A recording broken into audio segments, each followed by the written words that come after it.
जय हिंद दोस्तों, स्वागत है आप सभी का आपके अपने YouTube चैनल श्याम यूपीपी में। आशा करता हूँ आप सभी लोग अच्छे होंगे, स्वस्थ होंगे।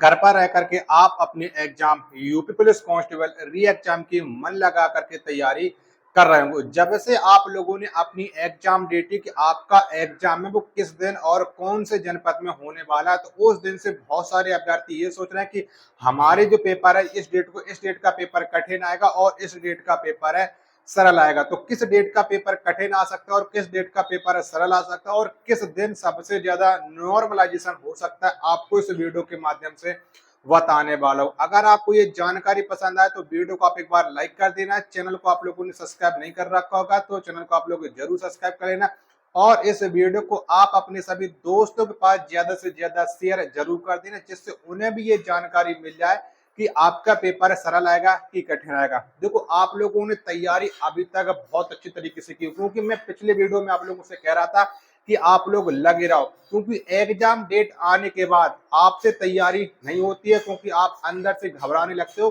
कि अब हमारी डेट आ गई और हम जितना पढ़ रखे होते हैं वो हम भूलने लगते हो।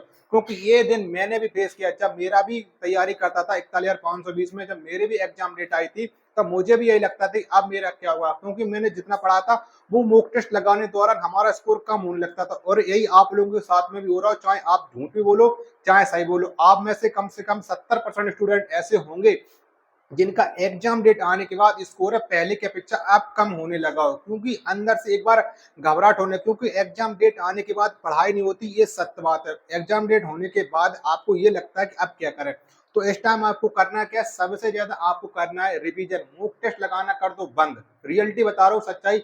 मॉक टेस्ट अगर आप लोग लगाते रहोगे तो अंदर से आप लोग घबराते रहोगे, ये बात आप लोग जान लीजिएगा। देखो, एक बात बता दूं कि बहुत सारे अभ्यर्थी ये सोच रहे हैं कि हमारा पेपर 23 को है तो हमारा पेपर सरल आ जाएगा। 24 वाले भी सोच रहे हैं, 25 वाले भी सोच रहे हैं, और जो 30 और 31 वाले बच्चे ये सोच रहे हैं कि इन सब की अपेक्षा हमारा पेपर है कठिन आने वाला है। तो आप ये कैसे सोच सकते हो, पहले ये बताओ। पेपर का देखो, जो कंपनी बना रही है उसके लिए हर एक स्टूडेंट है बराबर है, ठीक है। पूरे 48 लाख बच्चों के लिए पेपर एक सा डिजाइन हुआ होगा। बशर्ते कुछ शिफ्टों में ये हो सकता है कि एक आध दो क्वेश्चन, चार क्वेश्चन ऐसे रखते हैं जिनकी कैलकुलेशन थोड़ी हार्ड हो सकती है। बकाया सबके प्रश्न एक जैसे रहेंगे। ये मत सोचो कि हमारा पेपर पहली बार पढ़ गया 23, 24, 25 में पढ़ गया तो हमारा पेपर सरल आ जाएगा, और जबकि 30, 31 को है तो इनकी अपेक्षा इनका पेपर है कठिन आ जाएगा। आप खुद देखा करो कि जब भी कोई पेपर होता है शुरुआत के सप्ताह में एक आध क्वेश्चन ऐसे होते हैं जो इजी रख देते हैं ज्यादातर, लेकिन जो बाद वाली लास्ट वाली सप्ताह होती चली आती है उनका लेवल थोड़ा 1-2% बढ़ा देते हैं, लेकिन पेपर का लेवल सबके एक जैसा रहेगा। ये आप लोग मत सोचो कि हमारा 30-31 को है तो हमारा पेपर कठिन आएगा। हाँ, कुछ बच्चे ये भी सोच रहे हैं कि 30 मतलब जिनका पेपर 23 तारीख को है ना, 24 तारीख को, ये जो सोच रहे हैं कि हमें अच्छा खासा नॉर्मलाइजेशन मिल जाएगा, क्योंकि जो 30-31 वाले बच्चे इनको ज्यादा टाइम मिल गया, क्योंकि इनका लास्ट टाइम में पड़ गया पेपर। आप देखो, ये तो लगवाई चांस है कि किसी का पेपर पहले हो जाता है, किसी का पेपर कठिन हो जाता है, मतलब लास्ट में पड़ जाता है, ठीक, किसी का पेपर सरल आ जाता है, क्योंकि बहुत सारे बच्चे नहीं पढ़ते हैं तब भी उनका एग्जाम निकल जाता है, और जो लोग पढ़ाई करते हैं तो तब भी उनका एग्जाम नहीं निकल पाता। तो ये एक लगवाई चांस होता है, ठीक है। जो लोग ये सोच रहे हैं ना कि 23-24 में हमारा पेपर पड़ गया तो हमें नॉर्मल अच्छा खासा मिलेगा, तो जो 30-31 वाले इन्हें नॉर्मल फायदा नहीं मिलेगा, ठीक है। ये देखो, नॉर्मल प्रक्रिया अब ये समझ में नहीं आता कि किस तरीके से नॉर्मल लगाया जाता है, लेकिन मैं इतना जानता हूँ कि पेपर का लेवल, जिस शिफ्ट का पेपर सरल आएगा और जिस शिफ्ट का पेपर कठिन आएगा, तो दोनों का एवरेज निकाला जाता है, फिर एक तरीके से नॉर्मलाइजेशन बनाया जाता है। तो ये आप लोग मत सोचो कि आपका पेपर है मैं नॉर्मल आपको अच्छा खासा हो जाएगा। आपको सोचो अगर शायद अगर आपकी पेपर का शिफ्ट है, आपका जो शिफ्ट में पेपर है, आपकी शुरुआत में अगर आपका पेपर है सरल आ गया, इनका अपेक्षा का कठिन आया तो इन्हें भी तो नॉर्मल मिलेगा। अगर आपका कठिन आ गया, इनका सरल आ गया, तो फिर इनको मिल जाएगा। ये खुद सोचो, ये डिसाइड नहीं करता कि आपका पेपर किस दिन कठिन आएगा किस दिन सरल आएगा। एग्जामिनर सबका एक जैसा पेपर बनाएगा। कुछ पेपर मतलब कुछ शिफ्टों में बस ये हो सकता है कि कैलकुलेशन थोड़ी हार्ड करी जा सकती है, लेकिन लेवल एक सही रहेगा, पेपर एक सही बनाए गए सभी लोग, ये बात भी आप लोग जान लीजिएगा। और आप लोग घबराया मत करो, ठीक है। आप लोगों ने पढ़ाई की है, जितना आप लोगों ने पढ़ा उतने में से ही आपका पेपर आएगा, और लगातार आप लोग रिवीजन करते रहो, क्योंकि रिवीजन इतनी जरूरी है। रिवीजन आप जितना करोगे उतना आप लोगों के मजबूत होते चले जाओगे। फालतू की बातों पर दिमाग लगाना आप लोग छोड़ दो। आप लोग परेशान बिल्कुल ही मत हो, क्योंकि अभी आप यहाँ परेशान हो रहे हैं, जिस दिन आप एग्जाम सेंटर पर जाओगे वहां पर भी आप लोग परेशान रहोगे। वहां पर मैंने देखा कि बहुत सारे बच्चे किताब ही पलटते रहते हैं, आप जो नोट्स बनाए रहते हैं वहां पर पढ़ने लगे रहते हैं। यार ये बताओ, जब आपको इतना समय मिल गया, 6 महीने मिल गया और 2 महीने पहले आपको समय मिल गया था फॉर्म भरने के बाद, टोटल आपको 8 महीने समय मिल गया, आपने 8 महीने तक तो नहीं पढ़ा, लेकिन एग्जाम सेंटर के बाहर 15 मिनट, 20 मिनट, आधा घंटा, 1 घंटा में आप क्या पढ़ लोगे? कुछ नहीं पढ़ोगे। जितना आपको आता है ना वो भी आप लोग भूल जाते हो, क्योंकि आप स्पीड में लगे रहते हो कि ये पढ़ लें, ये पढ़ लें, ये छूट गया हमारा, वो छूट गया, इतनी आप लोग घबरा जाते हो। तो वहां पर आप लोग जाओ, पहली बात मैं कह रहा हूँ कि घर से जाओ, अपने नोट्स बिल्कुल भी ना लेके जाओ, ठीक है? घर से जाओ, फ्रेश माइंड होकर के जाओ, बस इतना सोच करके जाना कि जितना मैंने पढ़ा, हमारा जिस भी दिन में एग्जाम है हम उस दिन अच्छा करके आएंगे, बस अपने आप पर भरोसा रखो। क्योंकि लास्ट टाइम पर पढ़ना बहुत बेकार होता है, ठीक है?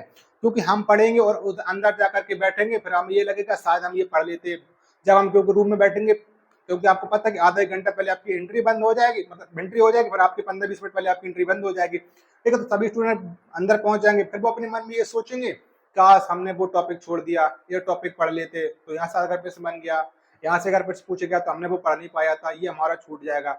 यार ये बताओ, जब तो आप लोगों ने पढ़ा नहीं है, इतने दिन तक नहीं पढ़ा, तो लास्ट टाइम पर पढ़ने से आपको क्या फायदा है?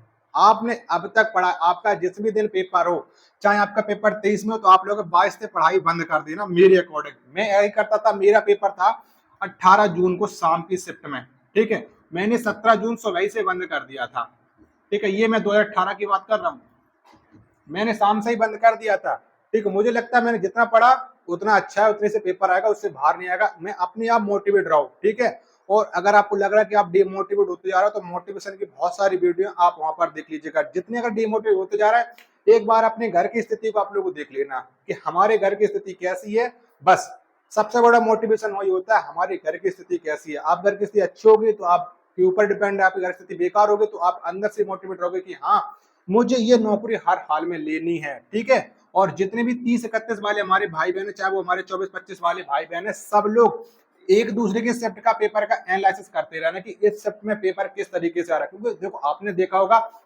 कि जिस तरीके का पेपर 17-18 फरवरी को बने थे, उस तरीके के पेपर इस भी बार बनने वाले हैं, ठीक है? लेवल थोड़ा ऊपर हो सकता है, जैसे मान लीजिएगा पहले 100% आपका पेपर बना था, ठीक है? इस बार आपका जो लेवल है वो 105 से लेकर के 110 हो सकता है, इससे ज्यादा नहीं होगा। 1-2 क्वेश्चन आपके आगे पीछे हार्ड हो सकते हैं हर शिफ्ट की अपेक्षा। ये मत सोचना कि इस शिफ्ट में सरल आ गया, इस शिफ्ट में सरल आ गया, इस दिन थोड़ा बहुत देखो सब में हार्ड रहेगा, क्योंकि देखो एग्जाम में सबको, देखो आपको पता है कि 48 लाख बच्चे हैं, ठीक है?